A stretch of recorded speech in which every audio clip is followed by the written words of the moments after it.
Okay, last lecture we start unit number 2, planning and organization at supervisor level.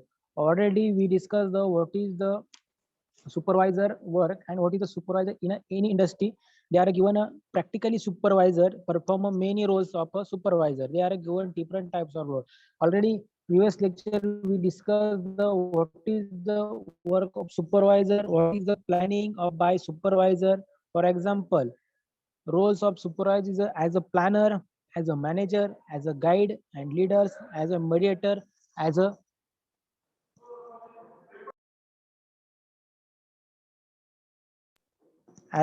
mediator, as a inspector, and as a counselor. This is the main role of the supervisor in a industry. Then second point, planning by supervisor. Planning by supervisor means what is the goal, strategy, then objective.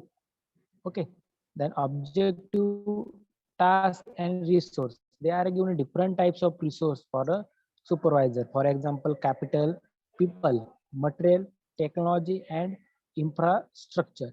Okay, and also we cover this topic means mission, objective, strategies, policy, rules and procedure, program and project, budget and target. This is the different types of planning by supervisor. आपण बघितलं planning, supervisor planning साठी आपण हे different types of factors बघितले. म्हणजे mission काय असतं, त्याचं पर्पज काय असतं, मग ते ऑब्जेक्टिव्ह कसं फाइंड आउट करायचं, स्ट्रॅटेजी काय असेल, पॉलिसी कोणकोणती असेल, प्रत्येक कंपनीची पॉलिसी ही वेगवेगळी असेल. Then what is the procedure or guideline, then what is the method for you are using in a production line, and also given a rules, programs, and what is the budget. Okay, आपण last लेक्चरला complete केलं होतं. Then also planning process and step. They are different types of step for the planning by supervisor. Supervisor काय कोणकोणत्या प्रकारच्या planning करू शकतो ते आपण आता डिस्कस करणार. Now first, know the mission of the organisation.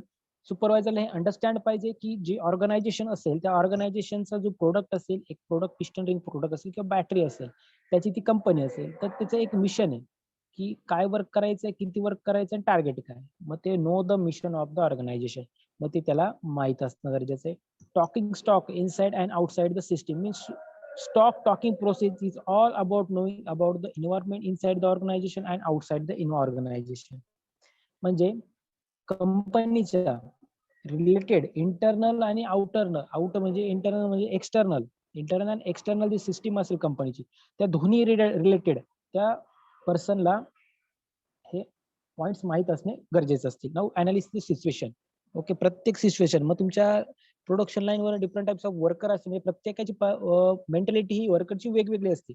मग त्यानुसार प्रत्येक पर्सन करून कोणतं काम करून घेणं, कोणत्या पर्सनकडे कोणतं स्किल आहे हे अनालाइज करणं आणि ते सिच्युएशन नुसार इम्प्लिमेंट करणं.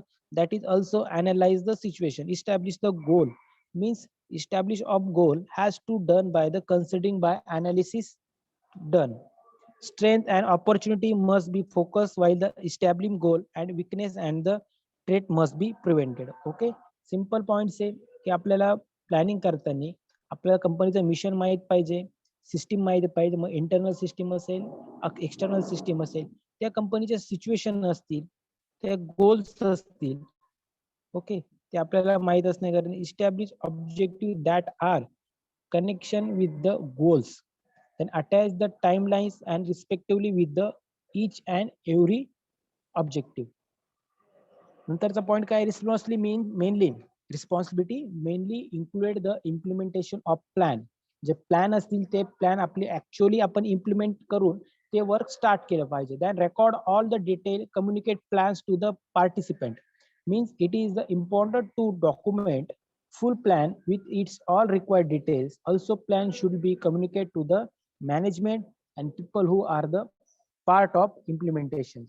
Okay, तर बघितलं की खूप सारे पॉइंट्स म्हणजे आपण कोणकोणत्या प्लॅनिंग करू शकतो त्या रिगार्डिंग पॉइंट्स दिले होते. आपण बघितलं की कंपनीचे आपल्याला गोल्स, मिशन माहित पाहिजे, त्याची सिस्टीम माहित पाहिजे, सिच्युएशन अनालिसिस करता आली पाहिजे, गोल काय तो अचीव्ह करता आला पाहिजे, स्ट्रॅटेजी कंपनीची काय आहे, डेडलाईन असेल, प्रोडक्ट रिलेटेड इन्फॉर्मेशन असेल, रेकॉर्ड असतील. Okay, and the step helps in reducing the infrastructure असेल, इम्प्लिमेंटेशन असेल, या सर्व गोष्टी आपल्याला सुपरवायझरला माहित करून घेणं इम्पॉर्टंट असतात. Second is a guideline for successful planning and implementation. Okay, guidelines okay, आता सपोज एखाद्या गोष्टी प्लॅनिंग करायचं असेल तर ऑलवेज डायरेक्टर बॉडी ही डायरेक्शन गाईडलाईन करत असते. ओके, त्या टीमला गाईडलाईन करत असते की काय वर्क कम्प्लीट करायचं असेल. Right people must be involved in the planning process. Okay, मग कोणकोणत्या गाईडलाईन्स असतील आपण त्या बघूया. First is right people must be involved in the planning process. Simple आहे. सपोज मायक्रो प्रोजेक्ट असेल किंवा टीम वर्क असेल, ते टीम वर्क करण्यासाठी त्याच्यामध्ये एक पर्सन आपल्याला असा पाहिजे की त्याच्याकडे ते नॉलेज आहे. ओके, त्या गोष्टीचं त्याला पूर्ण नॉलेज आहे. Means right people must be involved in the planning process.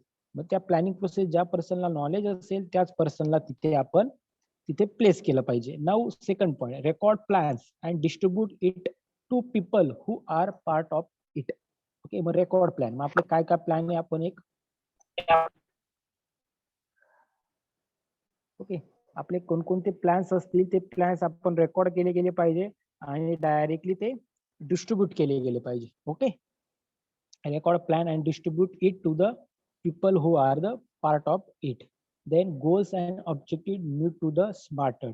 Okay, आता आपला गोल आपण बघितलं की गाईडलाईन दिल्या, प्लॅनिंग केलं, प्लॅनिंग साठी जो पर्सन जो इम्पॉर्टंट आपण तिथं तो प्लेस केला. त्यानंतर जे वर्क असेल ते वर्क डिस्ट्रीब्यूट केलं सुपरवायझरनी. त्याच्यानंतर त्याचा मेन मोटिव्ह असेल goals and objective needs to the smarter. Goals and objective. मग आता स्मार्टर म्हटल्यानंतर प्रत्येक स्मार्टर म्हणजे हा पर्सनॅलिटी डेव्हलपमेंट वर्ड आहे. स्मार्टर हा पर्सनॅलिटी डेव्हलपमेंट वर्ड आहे. मग प्रत्येक वर्डचा एक मिनिंग आहे. S means specific, M means measurable, A means acceptable, R is a relevant, then T is a time frame, then E is a extending, and R is a rewarding. Okay, smarter. मग आपला जो goals आणि objective जो आपल्याला achieve करायचा आहे तर या स्मार्टर पॉईंटने अचीव्ह करायचं. Smarter S means specific. मग goals and objective should be very clear and specify. मग जो कंपनीचा प्रोडक्टचा जो ऑब्जेक्ट आहे तो क्लिअरली आपल्याला स्पेसिफाय पाहिजे. आपल्याला कोणतं प्रोडक्शन करायचे, काय प्रोडक्शन करायचं.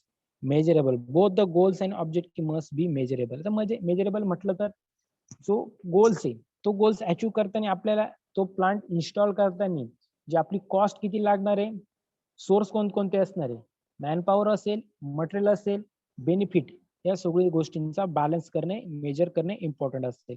Acceptable, acceptance of the goal and objective by its holder is a important. Accept. आता गोल्स आपला टार्गेट कम्प्लीट करत असताना काय प्रॉब्लेम्स क्रिएट होऊ शकतात त्या ऑब्जेक्ट रिलेटेड. ओके, त्यामुळे ते मिस्टेक होऊ शकतात. मग ते हँडल करता आल्या पाहिजे किंवा त्या प्रॉब्लेम क्रिएट झाल्यानंतर आपला प्लांट काही दिवस शटडाऊन पण असू शकतो. मग ते ऍक्सेप्ट केलं गेलं पाहिजे. Then relevant, objective and goals must be relevant. Impossible or difficult planning get the fail. Okay, आता बघा सिंपल काय सांगितलं त्यांनी, इम्पॉसिबल और डिफिकल्ट प्लॅनिंग गेट फेल. आता इम्पॉसिबल ज्या गोष्टी आपण जर इम्प्लिमेंट, एखादा प्रोडक्ट आहे तो प्रोडक्टचं आपण डिझाईन केली, प्रोडक्शन केलं, पण त्याच्यामध्ये काही एरर डिफेक्ट येत असेल तर तो इम्पॉसिबल आहे. त्यामुळे तो डिफिकल्ट आहे, तो सॉल्व्ह होऊ शकत नाही. त्यामुळे तो सॉल्व्ह न झाल्यामुळे ऑटोमॅटिकली तो प्लॅन आपला फेल होणार. Now time frame for the specific project is important. Proper time frame for goal and objective must be appropriate and realistic. Okay, मग काही फ्रेम्स स्पेसिफिक प्रोजेक्ट असणार आहे. आपले काही प्रोजेक्ट असेल, कंपनी माहिती तुम्हाला, कंपनी सगळं टेंडर घेत असते. त्या टेंडरच्या त्या प्रोजेक्टच्या त्या मंथली त्याला कम्प्लीट करावं लागतात. मग कम्प्लीट करत असताना स्पेसिफिक प्रोजेक्ट काय इम्पॉर्टंट असतात, मग ते आपल्याला स्पेसिफाय करावं लागतं. Then extending, both the objective and goals must stress the capability of the performer, and then the rewarding these effort of people must be rewarded. Okay, मग ज्या गोष्टी असतील आपण बघितलं स्पेसिफिक, मेजरेबल, रिवॉर्ड मीन्स काय, की एखादा पर्सन असेल, त्या पर्सनने पूर्णपणे त्यावर फोकस केला असेल, ते वर्क कम्प्लीट केलं असेल तर त्याची प्रशंसा करणं, रिवॉर्ड करणं हे इम्पॉर्टंट असतं. ओके, आणि गरजेचं पण असतं कंपनी नॉर्म्स नुसार. And this is the place of supervisor in the organisation structure. मग आपण बघितलं की सुपरवायझरची पोस्ट कुठे असते बघा. First is a director, second is a senior management, middle management, supervisor, then the worker. Means supervisor हा काय असतो, दुवा असतो. म्हणजे वर्कर रिलेटेड प्रॉब्लेम हा मॅनेजमेंटला पण डिस्कस करू शकतो आणि मॅनेजमेंटचे काही रूल्स, नॉर्म्स आणि काही प्रोसिजर असतील त्या वर्कर पर्यंत इम्प्लिमेंट करू शकतो. Okay,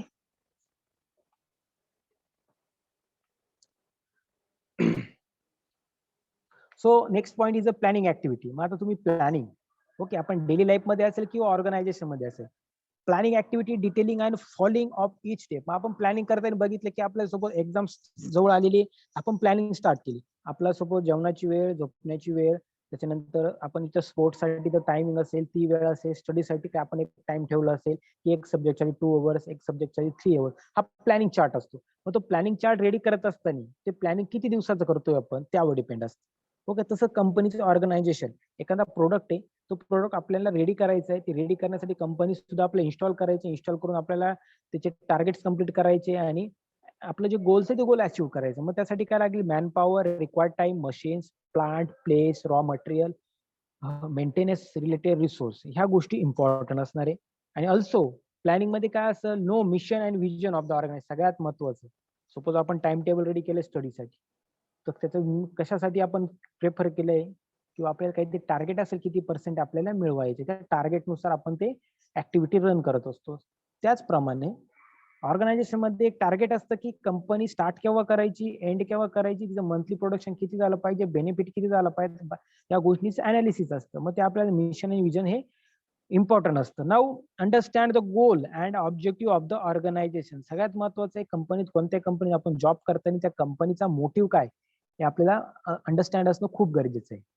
Now understand, know the different resource available for carrying out the particular activity and task, involve the different people who are expert on task holder in the plan. Okay, आता बघितलं की activity run करत असताना, activity आपण जसं आपल्या daily लाईफसाठी स्टडीसाठी time table तयार करत असताना आपल्याला प्रत्येक गोष्टीची ऍडजस्टमेंट, प्रत्येक गोष्टी टाइम कुठे स्पेंड करायचा हे आपल्याला तिथे रन करावं लागतं. त्याप्रमाणेच ऑर्गनायझेशन मध्ये पॉइंट्स दिलेले, discuss plan in detail with the participant and the holder. मग डेली डिस्कशन करायचं, ते वर्क कम्प्लीट करायचं, वर्कचा काय प्रॉब्लेम आला परत मीटिंग घ्यायची, परत डिस्कशन करायचं, परत तो प्रॉब्लेम सॉल्व्ह करायचा. या प्रकारचे वर्क डिस्ट्रीब्युट असतं.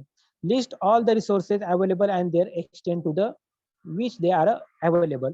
मग कोणकोणते रिसोर्सेस, सपोज आपण स्टार्ट केलं, कंपनी इन्स्टॉल केली, आपण मॅन पॉवर रिक्वायर्ड आहे, मशीन रिक्वायर्ड केलं, पण आपल्याला आता काय इम्प्लिमेंट करायचं आहे, रिसोर्स, ज्या गोष्टी आपल्या गरजेच्या आहेत त्या अवेलेबल आहे किंवा नाही ते आपण चेक करणे. म्हणजे सिंपल आहे, जी कंपनी स्टार्ट करतोय, कंपनी स्टार्ट केल्यानंतर ज्या ज्या गोष्टींची गरज असते आपल्याला त्या काय मंथ मध्ये त्या कम्प्लीट कराव्या लागतात. Identify the risk and related factors, address them while planning process is on, write down all the activity in a sequence, decide the priority of things while the sequencing activity. Okay, activity means the must be elaborate, every small detail related to activity must be written. Simple आहे. आपण बघितलं की math असेल की theory subject असेल, तर आपण जर न्यूमेरिकल सब्जेक्ट असेल तर तो जो त्याचावाला असा टाइम आपण तिथे चॉईस करत असतो की जिथे आपण सपोज आपला आफ्टरनून असेल, आपला जो टाइम असेल त्या टाइमिंगला आपण काय करतो, थेरी सब्जेक्ट स्टडी अवॉइड करतो, न्यूमेरिकल सब्जेक्ट घेतो. आणि फ्रेश टाइम असेल तर तिथे ऑलरेडी आपण कोणता सब्जेक्ट घेतो, थेरी सब्जेक्ट घेतो. तसं ऑर्गनायझेशन मध्ये काही वर्क इलॅबोरेट केलं जातं, ऍक्टिव्हिटी या स्मॉल स्मॉल टर्म्स मध्ये डिव्हाइड केल्या जातात आणि त्या डिव्हाइड करत असताना जे हार्डवर्क असेल ते स्टार्टिंगला कम्प्लीट केलं पाहिजे, म्हणजे फ्रेश मध्ये, आणि जे डिटेल म्हणजे जे प्रॉब्लेम क्रिएट करू शकतं आणि हँडल होऊ शकत नाही ते नंतरली सॉल्व्ह केलं जातं. Then record everything on the paper, म्हणजे ज्या ज्या गोष्टी आपण रिसोर्स आणतोय, जे इन्स्टॉल करतोय, मग मटेरियल असेल, मेंटेनन्स असेल, प्लांट असेल, नंतर मशीन्स असतील, त्या सगळं आपण रेकॉर्ड केलं पाहिजे, त्या मशीनवर नेमिंग केलं गेलं पाहिजे. Then repeat planning process till the plan look at the real. During this process discussion is required, take opinion of the participant or stakeholder and make the change in the plan if any. Detailing and following up every plan step, it is the important to decide important to decide the period of plan while planning is done. Different plans take different periods, they are described below. आता आपण बघितलं की कोणती planning activity करत असताना different टाइपचा process आपल्याला follow करत लागतो, तेव्हाच ते इम्प्लिमेंट होतात. Now given first plan like strategic plan. Strategic plans means long term planning. Long term planning, strategic planning is done by the board of director of company और higher level manager. Long term planning कोण decide करू शकतं, तुमचा higher level manager. Okay. Short range planning, Short-term planning are used to execute the bigger plans done on the strategical level. तर तुम्ही जर बघितलं long term planning आपण बघितलं की एखादा प्रोडक्ट असेल तर तो शॉर्ट टर्म मध्ये त्याचं प्रोडक्शन कम्प्लीट होतं. फॉर एक्झाम्पल नटबोल्ट कार्स असेल तर कारचं आपल्याला 1 year 2 years पेंडिंग असतं तेव्हा ते कम्प्लीट होत असतं. Okay, means short range planning. Then third one is a plan which span less than 1 year. म्हणजे शॉर्ट रेंज जो प्लॅन असतो तो 1 year बिलो 1 year जर असेल तर that is a short range planning. पण तुम्ही जर बघितले की मोठमोठे प्रोजेक्ट असतात ते प्रोजेक्ट सपोज समृद्धी आपला समृद्धी महामार्ग असेल, आता हा लॉंग टर्म प्लॅनिंग प्रोजेक्ट म्हणजे तो 3 ते 4 वर्षामध्ये कम्प्लीट होणार म्हणजे लॉंग टर्म प्लॅनिंग असेल. शॉर्ट टर्म असेल तर तो 1 year मध्येच कम्प्लीट होणार. आणि specify planning, these plan are exclusive, they are done for very short range plan. It can be prevented maintenance planning. Then the goal can be defined as long-term target and objective short-term target. Okay, आपण बघितलं की plan कोणकोणते असू शकता. Long term planning असेल, short term planning असेल, मग ते गोल्स काय असू शकतात आणि ऑब्जेक्टिव्ह काय असू शकतात. ओके, नंतर एक बघा की एक पॉइंट आहे advantage of MBO.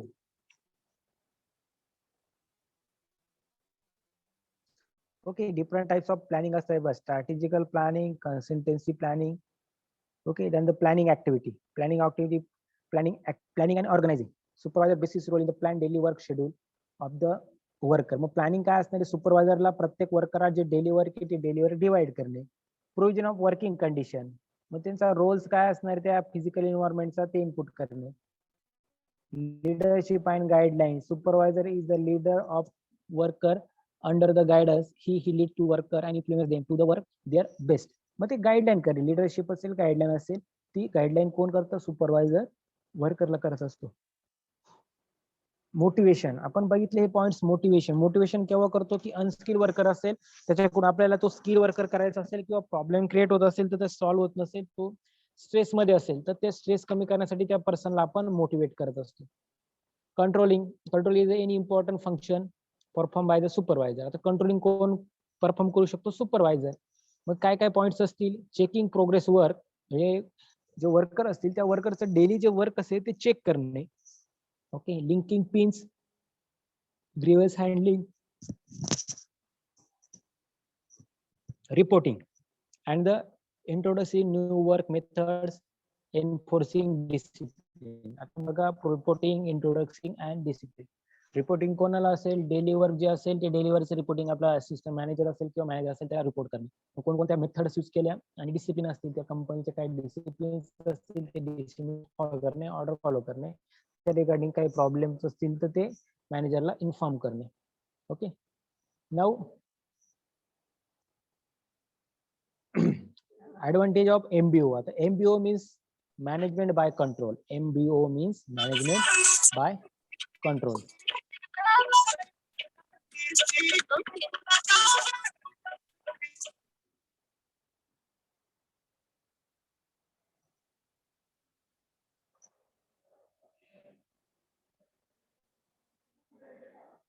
Okay, the advantage of MBO means management by control. 5 मिनिटं वेट करावं.